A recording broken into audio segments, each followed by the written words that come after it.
Hey huns, welcome back to the channel. Long time no see. I thought it was about time that I gave you the big life update that I've been telling everyone I was going to do for about 4 months now. This is actually the 3rd time I filmed this video. The first time was about 3.5 months ago. The second time was about 30 minutes ago. 3.5 months ago, life was good, everything was going to plan, and then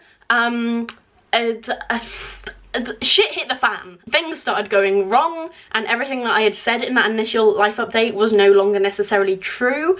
So I binned that one off and recorded a new one about half an hour ago. Got about 30 minutes in. My SD card failed on me.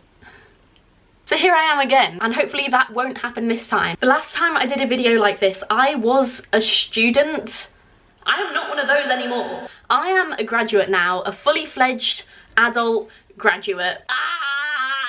I was planning to do a what I got in my degree video, but shit hit the fan. So I'm gonna include that in this video instead.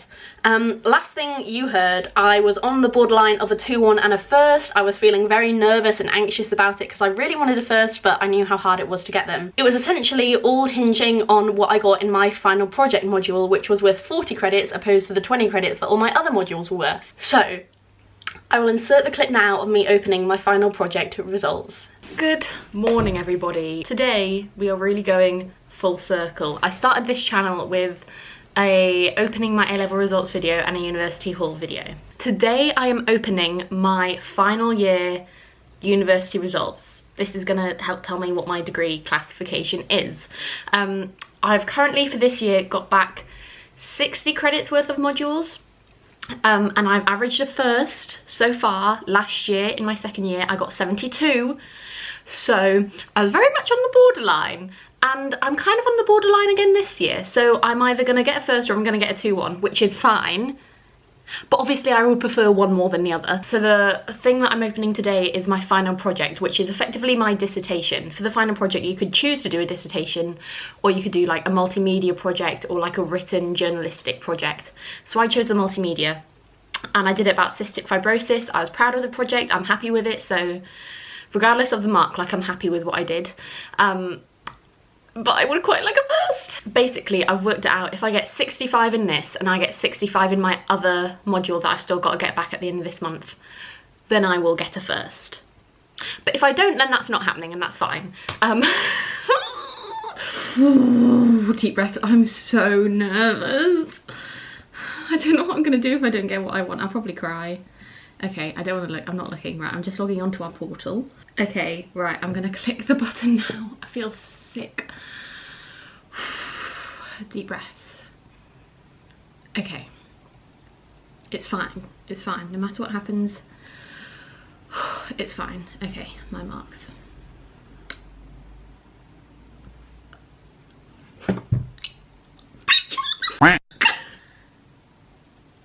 I got 82.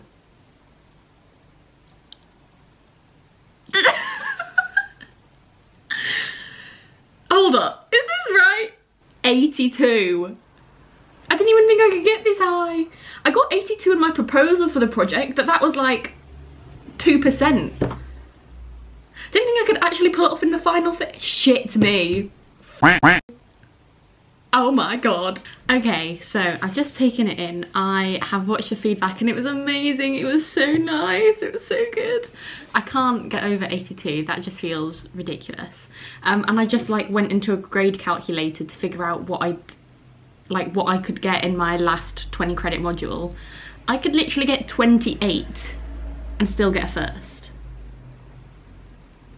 I've got a first in my degree. I'm getting a first in my degree. Oh, I'm so happy. I'm also kind of just relieved though. I don't know, I've wanted a first since I started this degree, and I've worked for it. And I'm so glad it's paid off. Ah, oh my god. So yeah, not too shabby. I am still in shock that I even got that mark.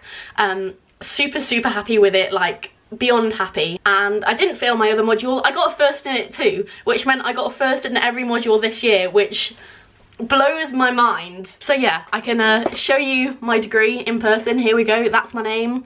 It is a Bachelor of Arts from the University of Sheffield in Journalism Studies. Class 1 honours, baby! Class 1 honours! This degree is worth more than anything else that I own.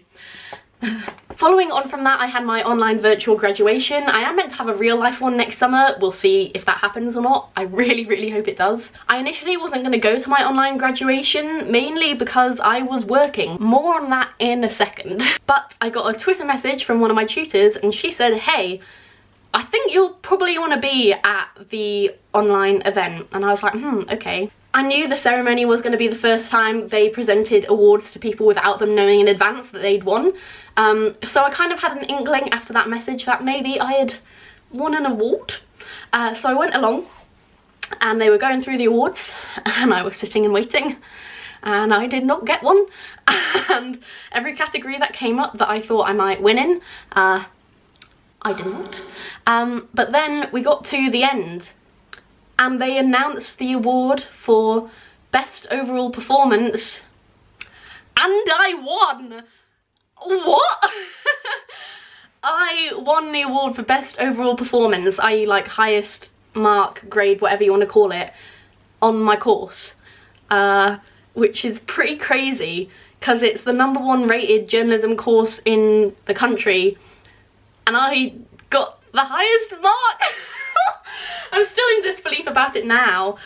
So yeah, the award was presented to me from the editor-in-chief of PA Media, which is a big deal, and he included lovely messages that some of my tutors had wrote for me, which was so nice because I am a teacher's pet. And yeah, then I had to like exchange emails with the editor-in-chief of PA when he sorted out my prize money, which was just crazy. Pretty happy with how my degree ended. I really got the feeling that hard work does pay off because I worked really hard this year and it's kind of great to see that it was all worth it.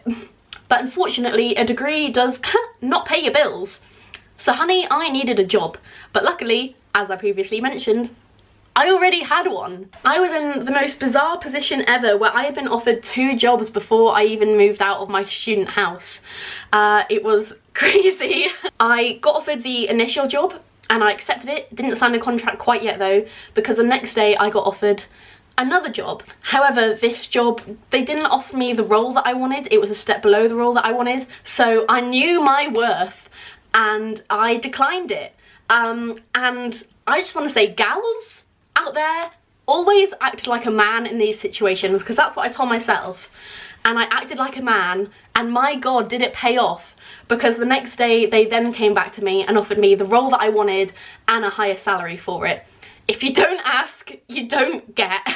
So I obviously then wanted to accept that role, so I told the other job, sorry, I've been offered this other job that is another amazing opportunity, so I'm going to accept that. Then they came back to me and offered me even more money. So at this point I was in a real dilemma as what to do, because I knew that I would love both the jobs so much. But ultimately I went for my current job. I knew it would be great career progression and it would be such an incredible learning experience for me. So if you follow me on social media, you probably already know because I've been shouting about it everywhere. But I am now a digital PR executive at Rise at 7, which is a super cool SEO digital PR company based in Sheffield. They're an amazing agency. They've got incredible clients. I've been working for some crazy clients, doing things that I never thought I would be doing straight out of uni, but I am doing them and it's amazing. The people are the best ever. The training has been incredible. I have learned so much. So yeah, kind of loving it. However, remember earlier when I said shit hit the fan? Well, this is that story. I got my job and I knew I needed to move back to Sheffield quickly so I could start working in person. So I signed for a flat. I went and looked at the outside of it. It looked good to me. I did a virtual tour. I couldn't actually go inside because one of the people who lived there had COVID. So I signed. It all seemed hunky-dory, good to go. It was not good to go. Obviously, looking back now, I know a red flag was not going to see it in person, and that was a dumb move from me, but we live and we learn. Essentially, if you've seen my Brighton vlogs, you might know that straight after I left Brighton, I was going straight back to Sheffield to move into this new flat. I arrived there and the entrance that I thought you went into the flat was actually not the entrance you used. So the person who was showing me around from the agency took me upstairs through what was essentially a very dodgy gate and front door, which was at the back of a very dodgy car park behind some very dodgy overgrowth, next to some very dodgy graffiti and shit. It was not a vibe. Like, my front door was white, but the whole bottom half of it had turned black from dirt. Like, it was not nice. So I got led up the dodgy corridor by this woman into my flat, and once we were inside the flat, it was actually a very nice flat. It was really cute and exactly what I expected. However, once the woman left, I had to run straight out to go grab all my stuff from the storage so I could move in. So I ran out the front door and was gonna go out the gate that you had to get through to get out into the wider world, put my key in, and oh honey, it did not turn. So I took the key out and thought, okay, it's fine, I'll just go upstairs, ask the other flatmate who's moved in what the situation is. So I put the key in my front door and it does not turn either. So I am sat there trying to fiddle with it, and luckily the woman who showed me around hadn't left yet. So she walked back and was like, hey, let me see if I can get it to work. She couldn't get it to work, and then she went, oh, I forgot to give you the third key. There's a third key? Oh yeah, you need this key to get in the front door and the gate. So you just left me here without a key to get in or out of my own flat? Yeah, sorry about that. It's cool. Cool, cool, cool, cool, cool, cool, cool, cool. Yeah, it's fine, it's cool. No worries, no worries, no worries. So that happened. I really did not feel very safe in those few minutes trapped at the back of this dodgy car park, trapped behind this fence that I would not be able to climb over because I am not athletic enough. I didn't have anyone at the time that I could have called, so it was just a bit chaotic. But anyway, I went to storage, got my stuff. My best friend and her boyfriend helped me move in. As we were moving in, they were both like, oh, I'm not sure that I would want to live here. It feels a bit unsafe. And I was like, So that wasn't the best thing. The other thing about the flat was that it was like literally always over 30 degrees in there because it was a top floor flat. I don't know why the insulation was so bad, but it was. But I thought, hey, it's fine. I'll just crack open my window, right? Wrong, wrong, so wrong. I had like a Velux window, you know, the ones that open like on the side. The ceilings are really high, so you needed a pole to reach them. It's fine. Our pole kept breaking, and my window was super stiff and wouldn't open. It was so stiff, in fact, that the next day I had 3 maintenance men in my room trying to open and close the window, and they couldn't do it. Like, these are men in their 40s. I'm a weakling little 21-year-old girl. I had no chance. They literally had me like standing on top of my bed with this pole and like pulling with all of my might to the extent I nearly fell off the bed. Like, they were getting ready to catch me as I fell off. Oh, it was not good. So I was like sweating 24/7. Although my flatmates were really nice, they were also all boys, which doesn't have to be an issue, but I just kind of wanted another gal there with me, you know? Because, you know, if you're a boy and you live in that kind of area and you forget to lock your door, no biggie.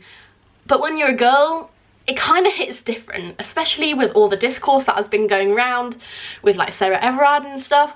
I was just not feeling too safe, especially when I would be leaving my flat before 9 AM to go to work, and I was getting approached by men every day as I was locking my door, so they knew exactly where I lived.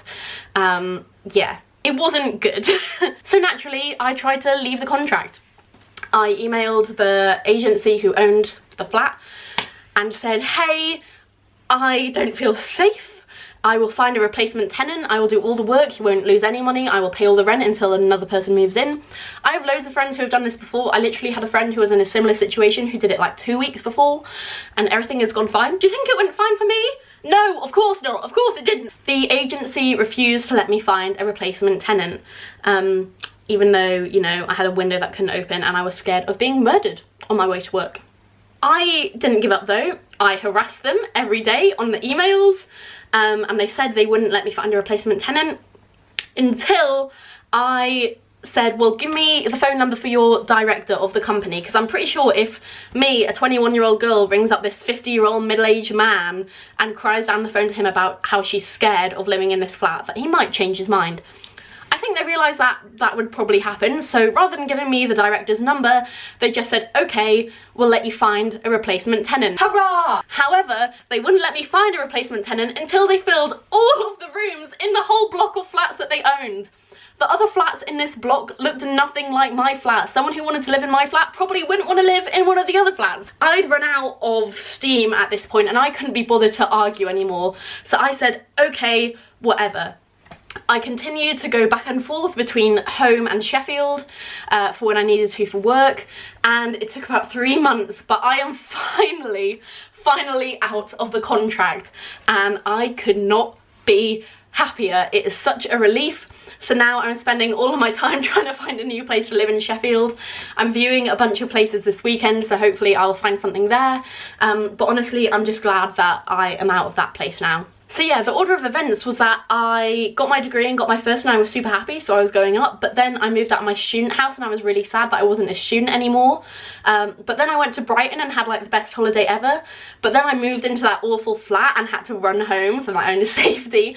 But then I got the award for my journalism degree. But then I was living at home and all I wanted was to be back in Sheffield with all of my friends. It has been an emotional roller coaster. When I initially filmed this video, it was just before I moved into that flat, so that's why I felt like I couldn't post the video and be honest and genuine about it. But in general, life is really looking up now. I like my job, I got a great degree, and hopefully I will be moving back to Sheffield soon into somewhere a bit nicer.